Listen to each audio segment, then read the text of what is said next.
মেয়েটির মধ্যে ছিল অসম্ভব রাগ, অসম্ভব চিৎকার, অসম্ভব অসহ্যকর যন্ত্রণা, অসম্ভব দীর্ঘদিন চেপে রাখা ব্যথা। জিজ্ঞেস করতে গিয়ে পাল্টা জবাব ঘুরিয়ে বলে, কি হবে তোমাকে বলে? তুমিও তো আর অন্য কারোর মতো আমাকে নিয়ে আবার ব্যঙ্গ করবো। সান্ত্বনা দিয়ে বললাম, বলতে পারো বড় দিদির মতো। হাউ হাউ করে কাঁদতে কাঁদতে বলল, আমাকে নিয়ে ব্যঙ্গ করছে? কেন করছে? কি করেছি আমি? কার সাথে কোন অন্যায়টা করেছি আমি? কি আমি খাটো বলে এটাই আমার অপরাধ?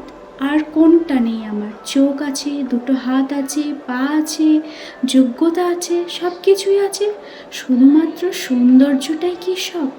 স্তব্ধ হলাম আমি, অবাক হয়ে তাকিয়েছিলাম তার ওই বাক্যের দিকে।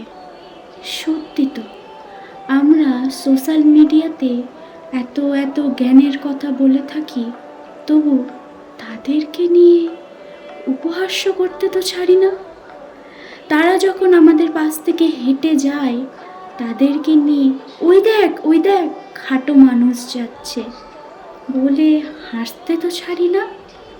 সার্কাসে আমাদের স্থান কই? ওদেরকে দেখার জন্যই তো ছুটে ছুটে যাই। খাটো মানুষ, হাত ছোট, পা ছোট, তাদেরকে নিয়ে ব্যঙ্গ করি। অথচ তাদের মধ্যেও যে প্রতিভা আছে, গুণ আছে, আমরা কজন দেখতে পাই বা চাই বলো তো? শুধু সমাজে বড় বড় কথা বললেই নিজেকে মানুষ বলা যায় না। মানুষ তো সেই যারা সবাইকে মানুষ বলে ভাবে।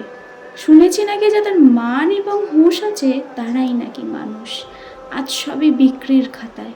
মানুষ বলা বড় দায়।